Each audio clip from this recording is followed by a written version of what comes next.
Hello everyone, myself Anil Chaudhary और स्वागत है आप सभी का। आज की क्लास के अंदर अपन पढ़ने वाले हैं गिलियल सेल के बारे में। किसके बारे में पढ़ने वाले हैं? गिलियल सेल के बारे में अपन डिस्कस करने वाले हैं। गिलियल सेल का दूसरा नाम क्या होता है? न्यूरोगिलियल सेल। गिलियल सेल को अपन और क्या बोलते हैं? न्यूरोगिलियल सेल के नाम से अपन जानते हैं। ध्यान दीजिएगा, कंप्लीटली अगर नर्वस सिस्टम की अपन बात करें तो ये क्या होता है? नर्व का नेटवर्क होता है। जो नर्व सिस्टम होता है, नर्व्स का क्या होता है? नेटवर्क होता है। और उसके अंदर मेनली दो नर्व सेल प्रेजेंट होते हैं, एक न्यूरॉन होती है और एक न्यूरोगिलियल सेल होती है।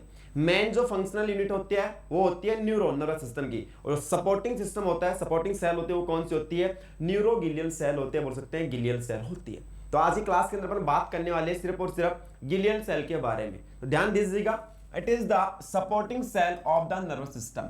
गिलियल सेल के बारे में कंप्लीट स्टडी अपन करने वाले हैं। कंप्लीटली अगर बात करेंगे एग्जाम के अंदर क्या क्वेश्चन बन सकते हैं, कहां से बनने के ज्यादा चांसेस होते हैं, तो सबसे पहले अपन बात करते हैं जो गिलियल सेल होती है या न्यूरोगिलियल सेल होती है। It is supporting cell of nervous system. It is supporting cell of nervous system. ये क्या होती है? Nervous system. ये क्या होती है? सपोर्टिंग सेल होती है। कौन सी? न्यूरोगिलियल सेल या गिलियल सेल। नेक्स्ट बात आती है कि सर ये न्यूरोगिलियल सेल होती है ये कैसा सपोर्ट प्रोवाइड करवाती है? तो लिख सकते हैं, मैं यहां पे लिख सकता हूं, it provide structural and metabolic support. क्या करती है? Structural and metabolic support provide करवाती है। कौन सी सेल? आपकी गिलियल सेल, या अपन क्या बोल सकते हैं इसको? न्यूरोगिलियल सेल, जो आपकी structural and the metabolic support है वो आपकी प्रोवाइड करवाती है। नेक्स्ट अगर अपन बात करते हैं तो क्या करती है? फेगोसाइटोसिस का फंक्शन भी करती है।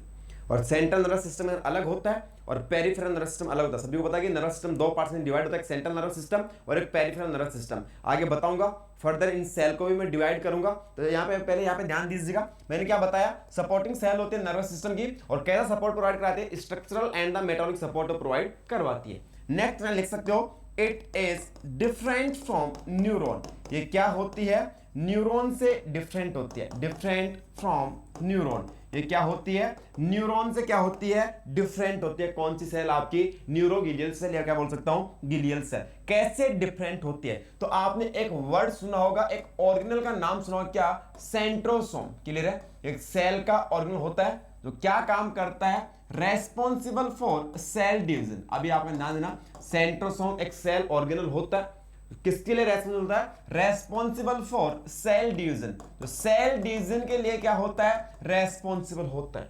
अब ध्यान दीजिएगा, यहां पे मैं दो वर्ड लिख रहा हूं, एक मैंने लिखा क्या? न्यूरॉन, और सेकंड मैंने क्या लिखा? गिलियल सेल, या लिख सकता क्या मैंने? Neuroglial cell.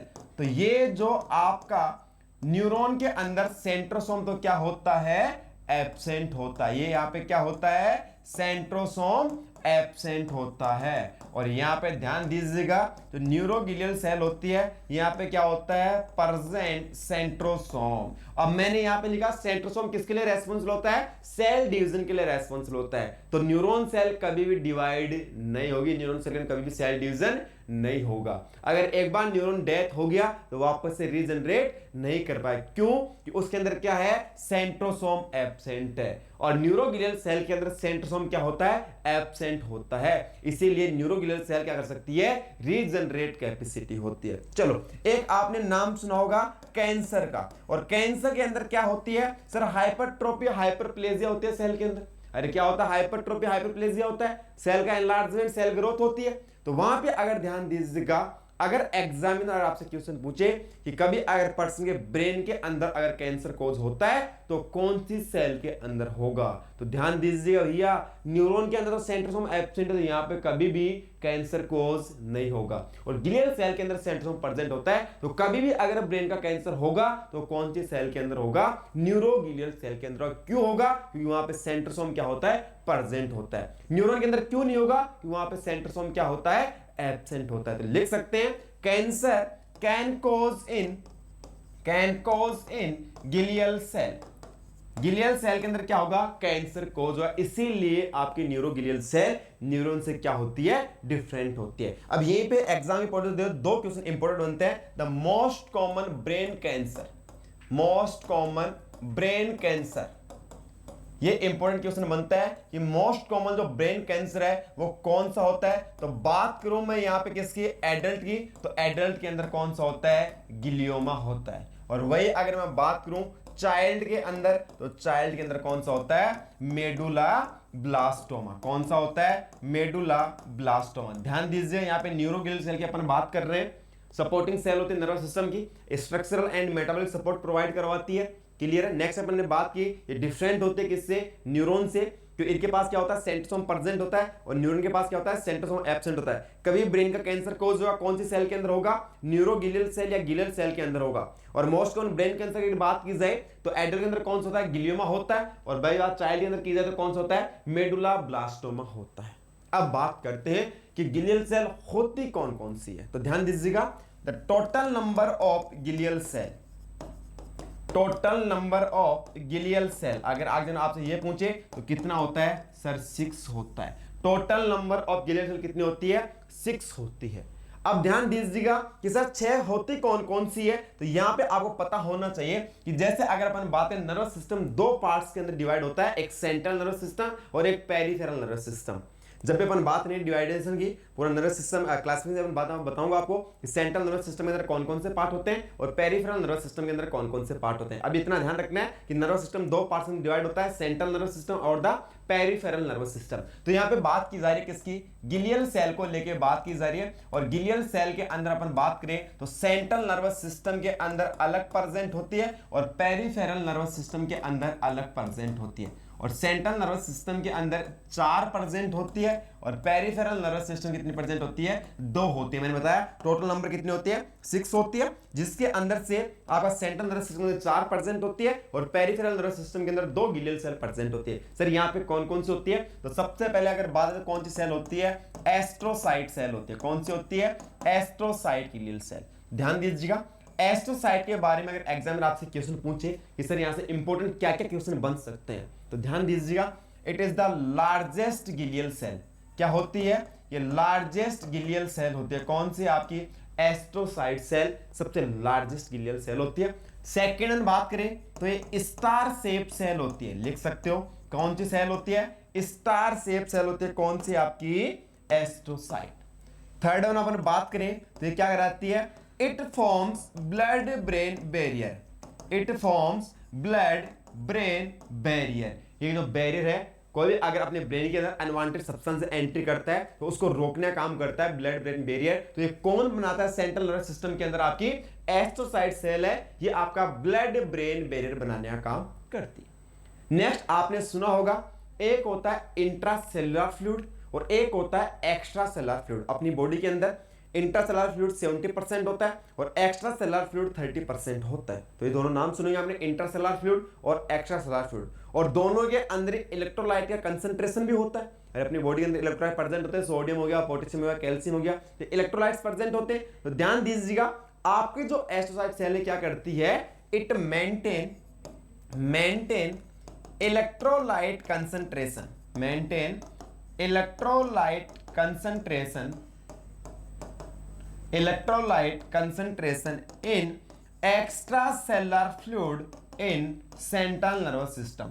Central nervous system के अंदर जो एक्स्ट्रा सेलुलर फ्लूइड है, सेंट्रल नर्वस सिस्टम के अंदर जो एक्स्ट्रा सेलुलर फ्लूइड है उसके अंदर इलेक्ट्रोलाइट कंसंट्रेशन का काम कौन करती है, आपकी एस्ट्रोसाइट सेल है वो करती है। Is that clear. और ये same function maintain electrolyte concentration peripheral nervous system के अंदर कौन करता है, सैटेलाइट सेल। कौन सी करती है, सैटेलाइट सेल। यहां पे पहली सेल कौन सी है आपकी आ गई, सैटेलाइट सेल। और सैटेलाइट सेल क्या करती है, maintain electrolyte concentration in peripheral nervous system. तो यहां पे लिख सकते हैं अपन, यहां पे ये चीज देख लेगा, maintain electrolyte concentration in extra cellular fluid central nervous system के अंदर कौन करेगी, आपकी एस्ट्रोसाइट सेल। और पेरिफेरल नर्वस सिस्टम के अंदर कौन करेगी, आपकी सैटेलाइट सेल। दोनों अलग है। इलेक्ट्रोलाइट कंसंट्रेशन कहां पे हो रहा है, एक्स्ट्रा फ्लूइड के अंदर हो रहा है। सेंट्रल नर्वस सिस्टम के अंदर कौन करेगी, एस्ट्रोसाइट सेल करेगी। और पेरिफेरल नर्वस सिस्टम के अंदर कौन करेगी, सैटेलाइट सेल है वो आपकी करती है। सेकंड वन बात करते हैं, नेक्स्ट सेल के बारे में जाएं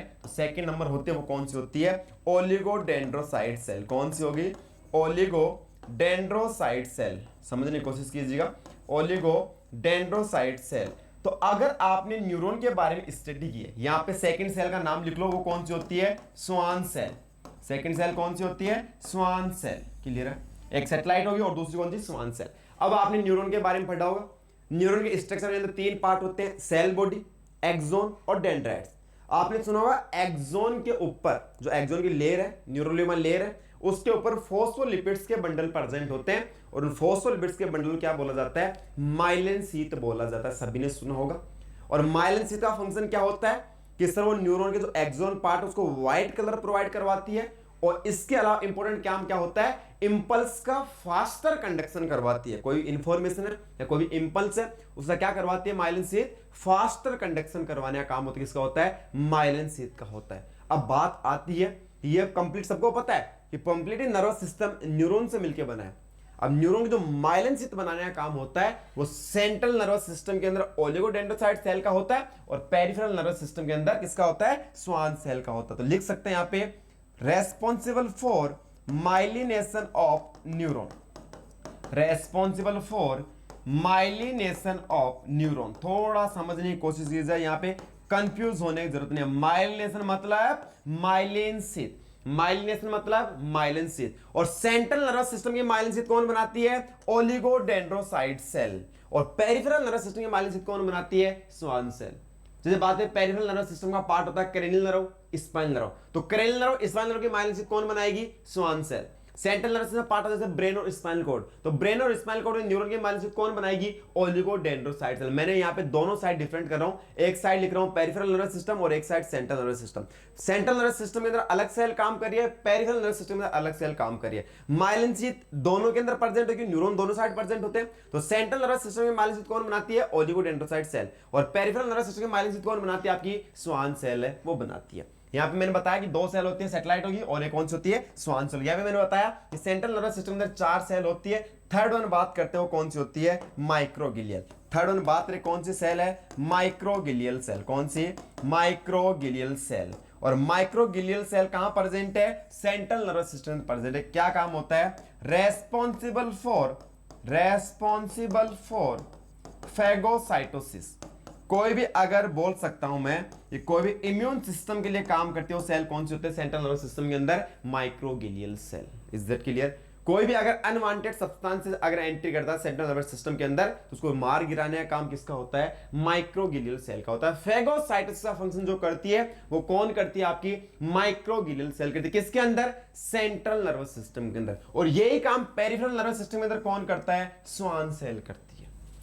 पेरिफेरल नर्वस सिस्टम के अंदर फैगोसाइटोसिस का काम कौन करती है, Schwann cell.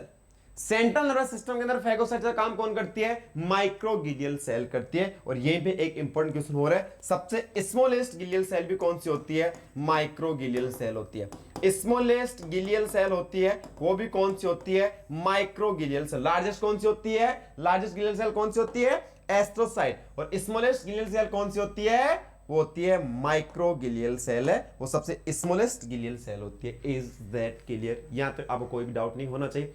Next and last जो सेल बची, सेंट्रल नर्वस में मैंने 4 बताया, टोटल नंबर 6 बताए। एस्ट्रोसाइट, ओलिगोडेंड्रोसाइट और माइक्रोइड 3 हो गई, और यहाँ पे 2 हो गई, सैटेलाइट और दस, टोटल 5 हो गई। एक बचे किसकी, सेंट्रल नर्वस सिस्टम की। और फोर्थ जो सेल होती है वो कौन सी होती है, एपिंडाइमल cell.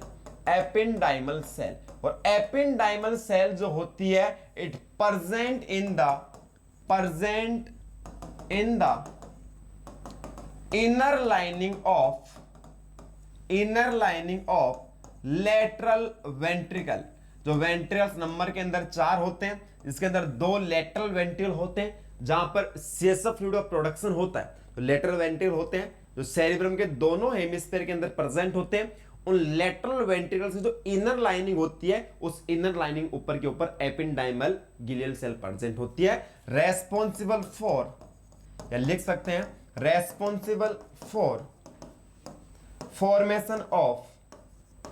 Formation of CSF fluid, या लिख सकते हैं it by help of choroid plexus. By help of choroid plexus.